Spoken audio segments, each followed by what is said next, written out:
Today is Monday, June 26th. This is Joe Reingold interviewing Alan Luterman.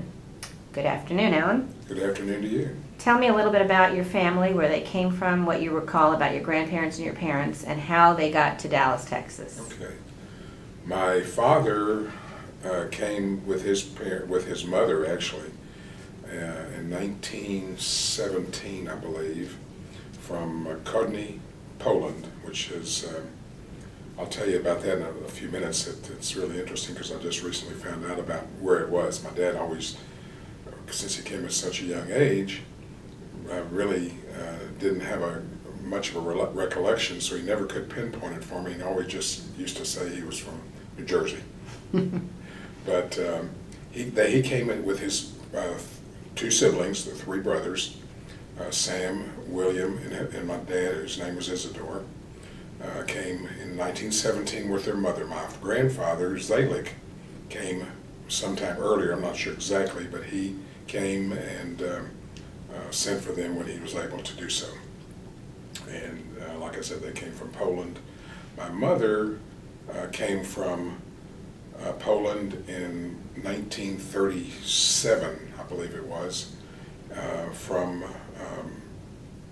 what she used to call Zheshna Bugim, which always used to throw me, but I finally figured out after some research that was really breast. And at one time it was breast, and then it was Breast-Litovsk, and it was, she called it Zheshna Bugim, which was breast on the Bug River, which is where it is.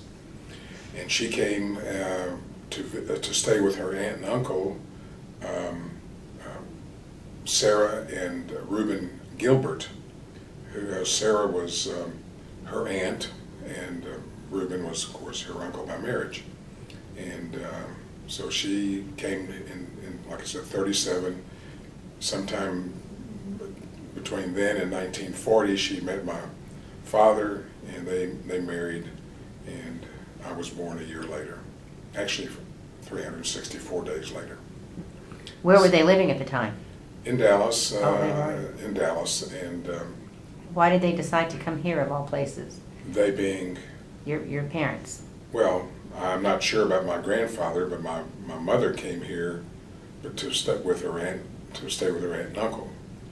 She had three siblings, two sisters and a brother, and her parents still in Poland when the war broke out, or right before the war broke out.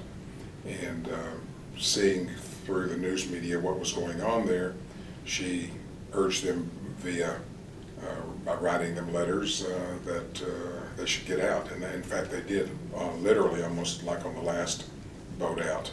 And they came to the United States, were not permitted to enter the United States, and they all settled in Montreal, Canada. Canada did accept them.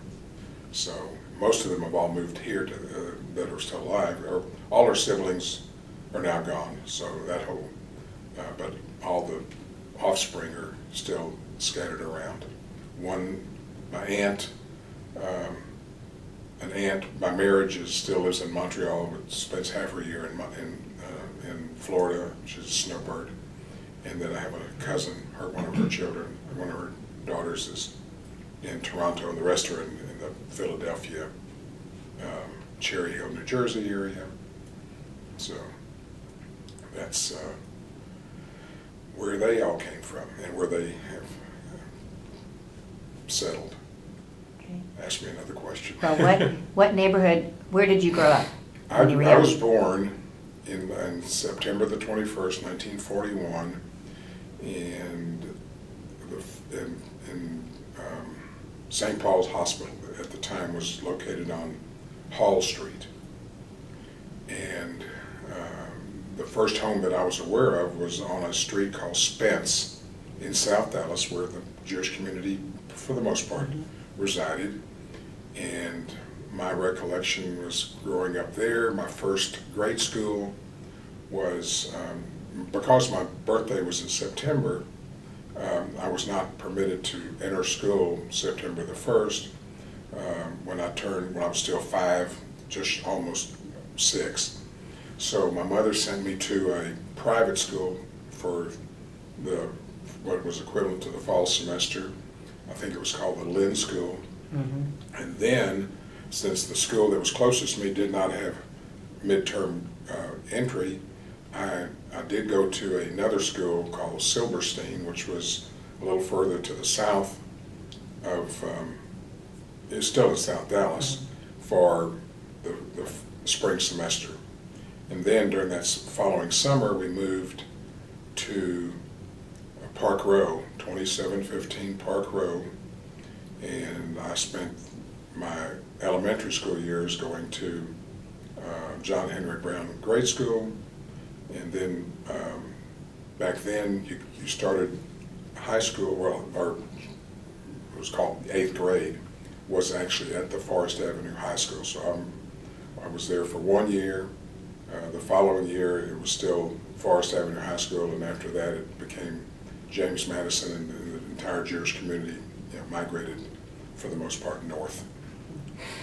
Did your family migrate, or did they stay in that area? We moved. You moved? We moved in the summer of '55, and I attended the Herzl Heikel Talmud Torah, which was the Jewish Hebrew school. I was confirmed there, and we attended Agurasakim synagogue, which was a Orthodox synagogue. My father's father was the Gabbai, and I was bar mitzvahed at that synagogue at Agurasakim. Where was that location at the time? It was located on Forest Avenue, It was. and literally right in front of the Herzl Heikel Talmud Torah Hebrew school. Can you walk us through a little bit about the history of, or what happened to Agurasakim? Well, Agurasakim, when as everybody moved north for whatever reasons, they chose not to or couldn't. I was too young to know all the politics of shuls, which is another world in itself. And when we moved north, we stayed as members of Agurasakim for a short while, but then I can't remember specifically.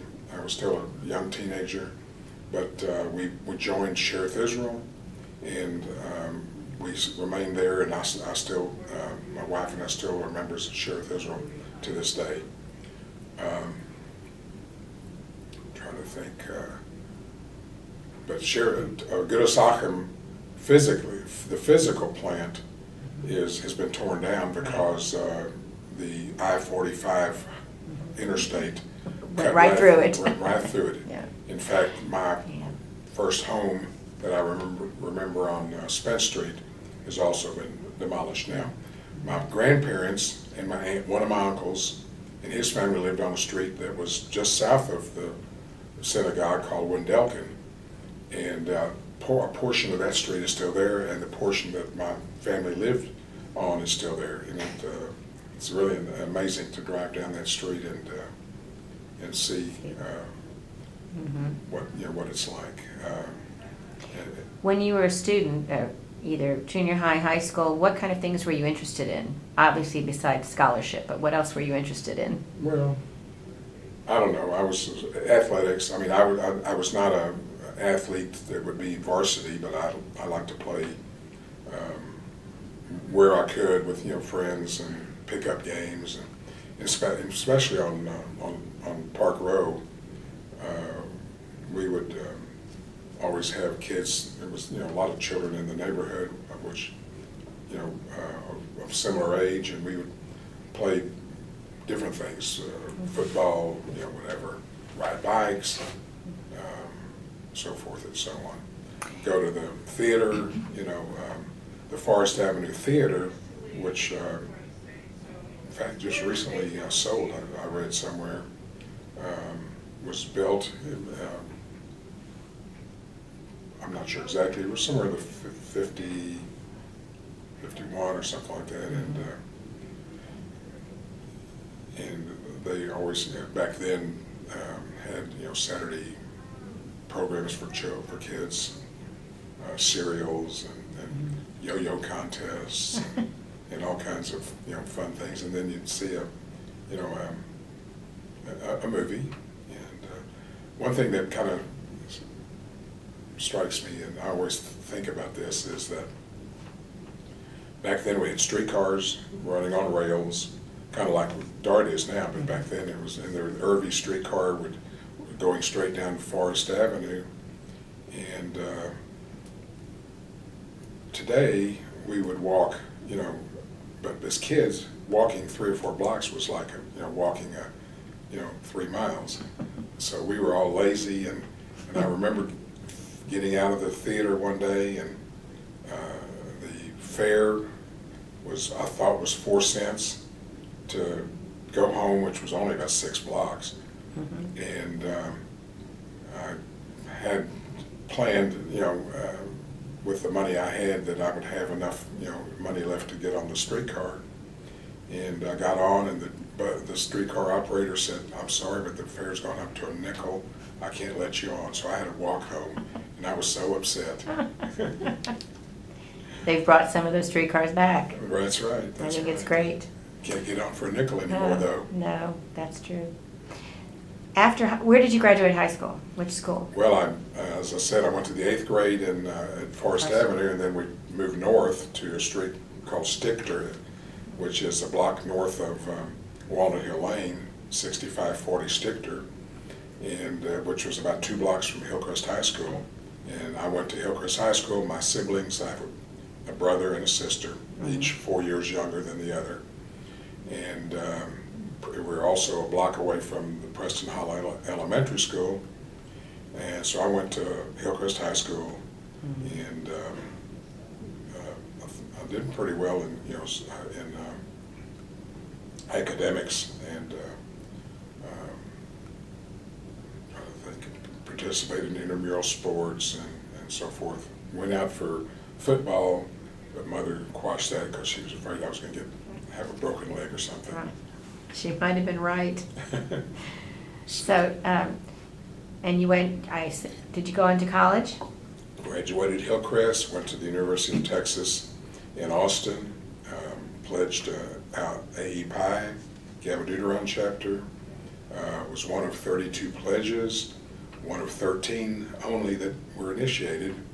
The year I was there, we were on social probation because of the misdeeds of the year before academically, so we had no parties, and all I remember about my Greek year was nothing other than just being pledged and hazed and so forth. Got initiated and decided that Texas was just too big for me, and then I transferred back home, went to SMU, and graduated SMU with a degree with a bachelor's degree in chemistry. And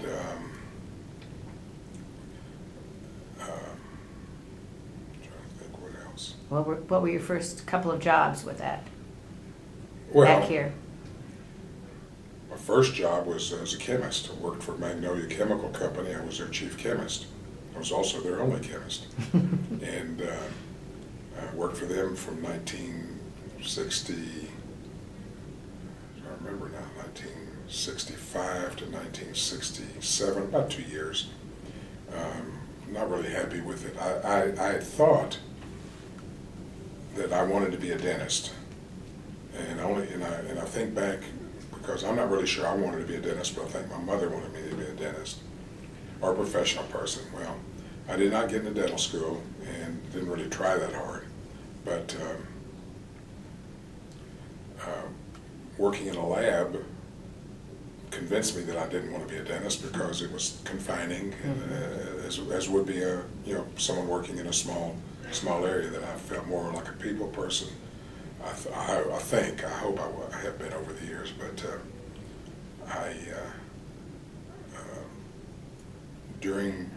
in the meantime, while I was working at Magnolia Chemical Company, it was during the Vietnam War, and I had an occupational deferment because of the fact that we were making and selling to the federal government solutions that were used for prevention of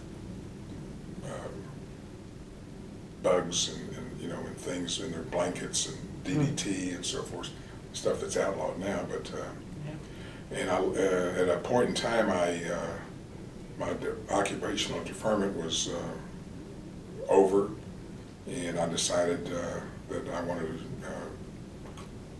join the service. I joined a Army Reserve unit in Mesquite called the 94th General Hospital, and I became that, and then I had to go on to active duty, and I did that in the January 2nd, I think it was the day after New Year's of 1967. Went to Fort Polk, Louisiana for basic training, and then on to Fort St. Houston in San Antonio for medical training. This was, like I said, a hospital unit, and I went through all the training, became a medic equivalent, and then went back and spent 6 years in that program with 2 weeks every summer for summer camps and so forth. And that's how I provided myself with military. Did you actually go overseas? Never went You overseas. We were fortunate that we were not called up, although my unit during Desert Storm and subsequent actions in recent years were called up. We were a general hospital equivalent to a 1,000-bed hospital, so we would probably, if we had been called up, gone to someplace like Manila, for, Philippines, to man up a full-fledged stationary hospital. But anyway, that was my stint in the service. Anyway, when I got out of basic training in the spring of '67, I had an opportunity for those several months to think about really what I wanted to do, because I really wasn't happy in the chemical field. They treated me okay, but it just wasn't rewarding for me. And I decided to make a change, and I had cousins who were in the real estate business, and I spoke with them, and they told me about the business. And I said, I think I'd like to try that. And I was given an offer by a local real estate company, a real estate broker who had a company. His name was Harold Collum, to join him, and I gave notice at Magnolia Chemical, and took a position at Harold Collum Company. And being green and not really knowing much in the way of business, I had not gone through business school, so he was very, very nice and very supportive. Gave me some jobs that paid a salary in addition to what I might make on commission. And I managed his billboard sign company, managed a shopping center that he had on Central Expressway just south of Mockingbird. And anyway, I enjoyed it. And when, of course, as the real estate business goes, it's always up and down, up and down. And when it got to a down point, I took a position with a developer, Frank LeCoq, and he was building office buildings on Walnut Hill Lane, just east of Stemmons Freeway. And these were suburban office buildings, first time in a long time. There was a lot of construction outside the central core for office space, and people were moving to suburban offices for convenience, being close to their home. Right. And I was with him for a few years. He also, during the course, I joined him in 1970. No, it was actually, late 69 or 70. And he developed European Crossroads, which was on Northwest Highway. I managed it. He also developed, in conjunction with a gentleman who had taken a position with him, who had gone through bankruptcy, a major developer named Arthur W. Beck, known as Bill Beck. And we developed some office buildings in San Mateo, California, which I also was responsible for the management of.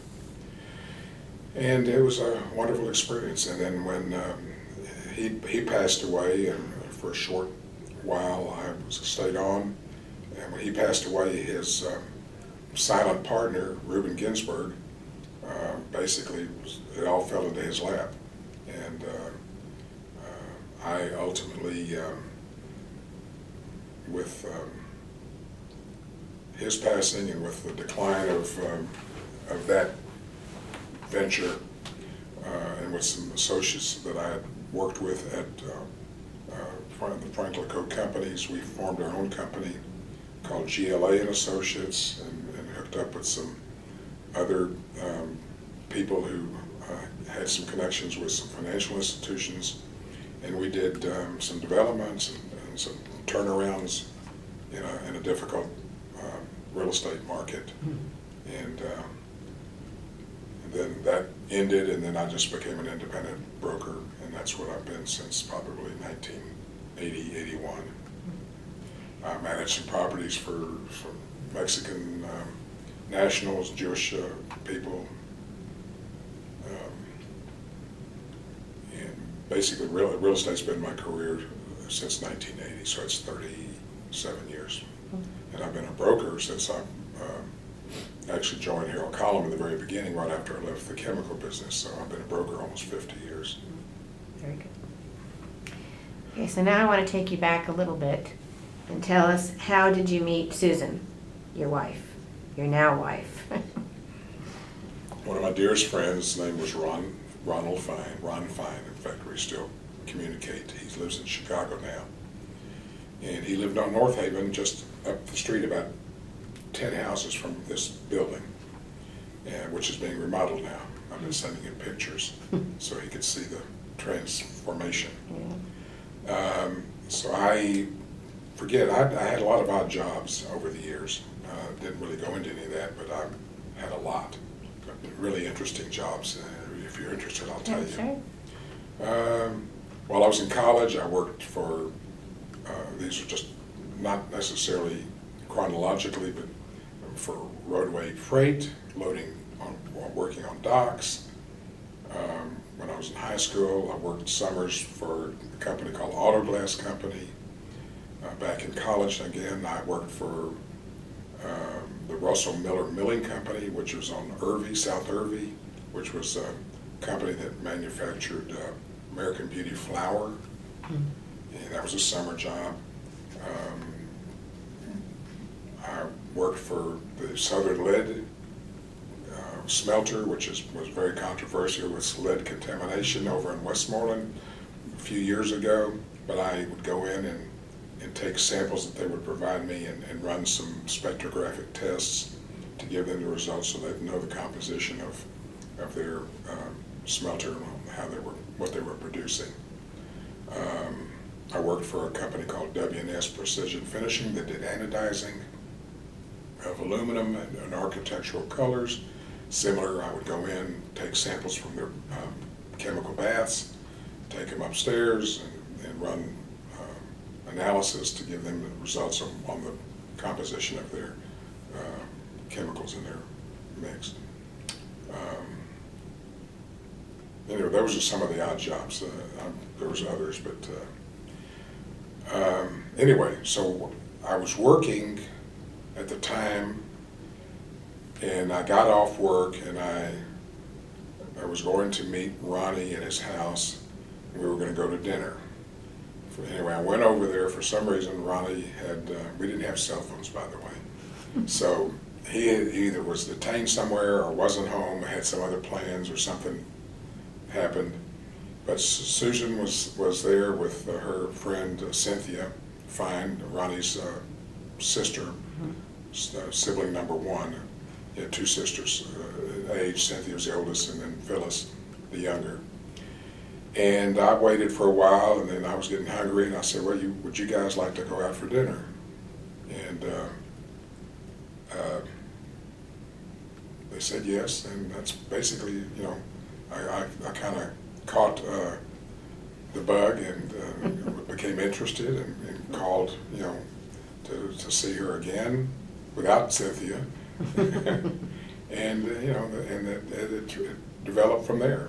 And she tells people about me running her over in the SMU parking lot, or trying to, and that's not true, but that's her story.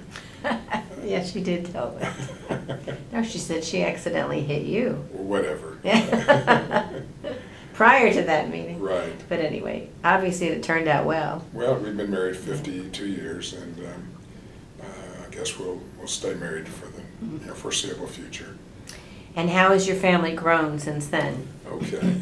Well, we were not able to conceive children, so we adopted 2 children. First and oldest is our son Stephen, who we adopted through the family service. And it was a wonderful experience. He came into our home, he was like 1 day old. And we had moved to a street called Reingold Oaks. We had lived in a couple other places, starting off on Cole Avenue and then Mary Meadow, and then we ended up on Reingold Oaks.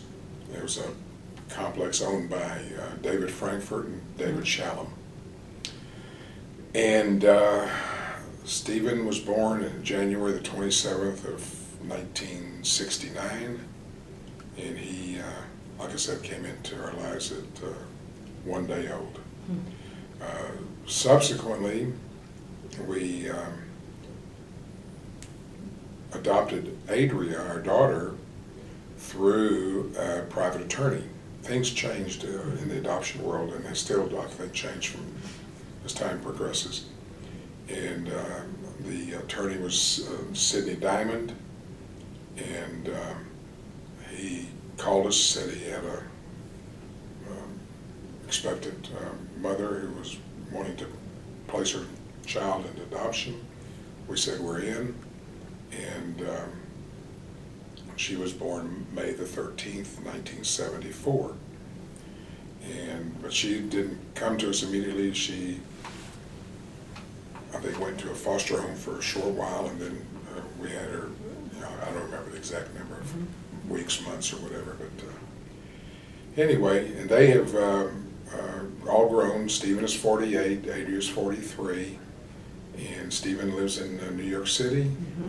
He's very successful. He's a managing director of J.P. Morgan,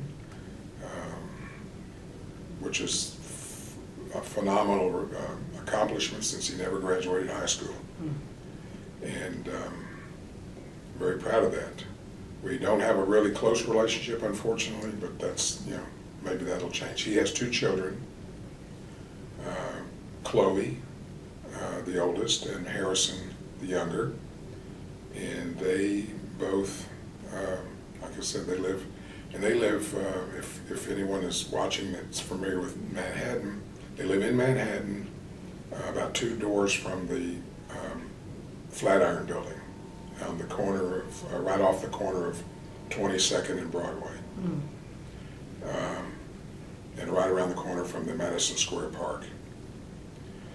I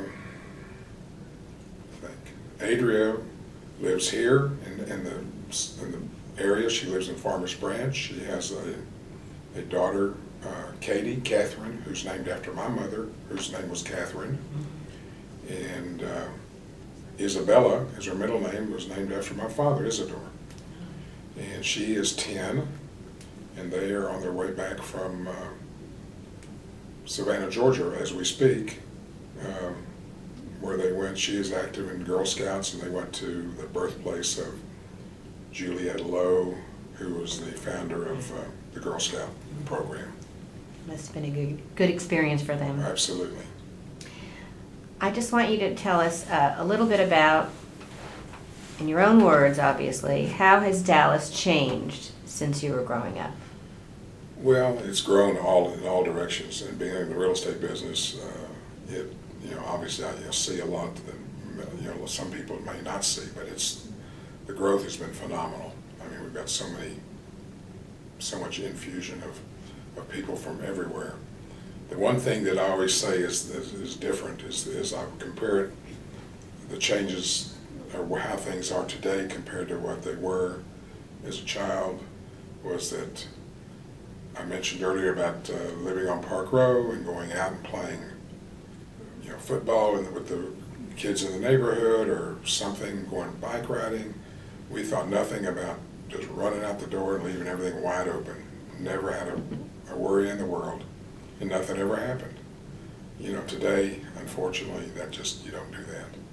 It's just so much out there that you have to be careful of. That's one of the big changes. Other than the physical growth, I mean, that's obvious. Dallas was, when we moved north, I've got a picture somewhere of an aerial shot, an oblique shot that's taken down from about, thinking about Royal Lane, somewhere down south. And there's nothing but field. It wasn't even, well, I think North Park might have been under construction. It wasn't even there, actually, in one of the pictures. And the first building you see, this was taken sometime in the early 50s, or mid-50s actually, was the Meadows building at Lover's Lane, just south of Lover's Lane. I mean, that's the first building of anything. So the growth is phenomenal. The traffic is horrendous relative to what it was. But life's good. I love Dallas. I wouldn't think of living anywhere else. I'd like to go visit we like visiting, but my roots are here, and I love the city. I've made a life here. We've had our family here, and I'm very happy. The last thing I want to ask or mention is, have you been involved, and I know you have been, tell us about a couple of things that you were involved in, either civic or religious organizations. Well, civic. As a volunteer, I've been active in some organizations. The first one that comes to mind was the B'nai B'rith Youth. And my son was involved, so we became involved. Susan became an advisor, and I became chairman of the adult board for a term. And that was a good experience. And our son was the last Aleph Sagan of Texoma, and the first Aleph Gadol of whatever's the North Texas one now. That's what it is, NTO. NTO. North Texas. Yeah. And then I volunteered and became worked with the Jewish war veterans of the U.S. since I was a veteran, and Susan's father brought us in because he was actively involved, and we enjoyed it, and I became very active. Susan and I volunteered to do the bingo that they conducted monthly out at Golden Acres on Centerville, and I called for 25 years. The folks there liked my calling because of the timbre of my voice. They could understand me, where some people it didn't work, and I enjoyed it, and it was a fun. I also, at the same time, in conjunction with Harvey, what's Harvey's last name? The organization, Bloom? Bloom. Oh. He was doing the newsletter, and I said, I'll help you. I had, in 1986, I had purchased my first computer, so I became self-taught computer literate. And I said, I'll help you, with the newsletter. And I expanded on it, and one of the national conventions they had, our paper won best newspaper in the nation. And then the next year they appointed me the national editor, which was an honorary title because I had nothing to do. When you do a good job, you get title. promoted. You get a title. Yeah. Then, somewhere in the middle of all that, I think in 1991, again, Susan's father asked me and Susan and a few others to come to a meeting of the Dallas Hebrew Free Loan Association. Ah. And we came, they put the rush on us, and they were all octogenarians, and they realized that they were literally, if they didn't find some younger blood, that organization would probably just die on the vine. We liked what we saw. In fact, subsequently, it is probably the most rewarding endeavor that I ever had in my life, to help people help themselves. And so in 1991, they elected us to the board, and then they stepped back, and Marvin Feldman, who came in at the same time, he became president.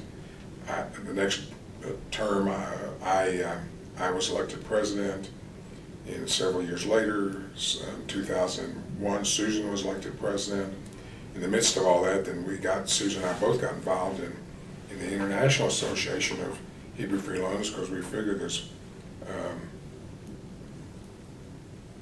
why try and reinvent the wheel every time? There's people in organizations that have been doing this for years. Maybe we can learn from them. We got really interested in that organization, and then subsequently I became its president, and then subsequently Susan became its president, and so Susan, when she became president of the Hebrew Free Loan, was the first female president in the history of the organization, which was founded in 1935. Just as an aside, and it's really interesting, I found through Susan's father, who gave me some paperwork, the original articles that were written to form the organization, plus minutes from a couple meetings following, board meetings. In fact, they're with the Historical Society. Right. And my grandfather and my uncle, Sam, are both listed as, in that first few meetings, couple meetings. Were they charter members? No, No. they were not. They were not founding members, but they did donate 25 cents, 50 cents, or whatever it was.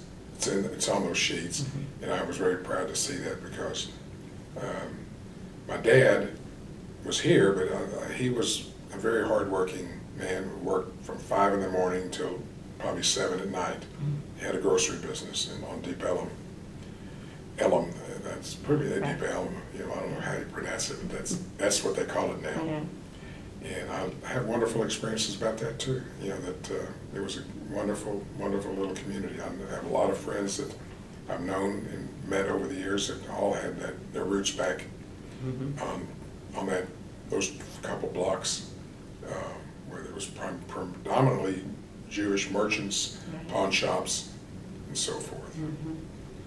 But anyway, as I mentioned a moment ago, Hebrew Free Loan was really a very very satisfying and rewarding experience. We were involved for about 22, 23 years. Now we're in our 70s, and others are doing whatever they do, and we're satisfied. I'm not sure if I'm going to take on any other volunteer jobs, but I might. If the right one came along. Can you sum it up for us about perhaps stating something that you feel you're the most proud of through the years? I'm proud of predominantly, raising a family, them being independent and successful. I'm proud of the work, the volunteer work that I have done with Susan as well, and that we've given back, to the community, Tikkun Olam, in a form, and not sure I would do much different. I'm sure there's some things I would do different, but I'm satisfied. When I get ready to enter the next world, I think I'll feel comfortable that I've provided something, left something behind. Hopefully, that's my hope. I think so, absolutely. Thank you, Alan, for this. It's You're been welcome. very enlightening.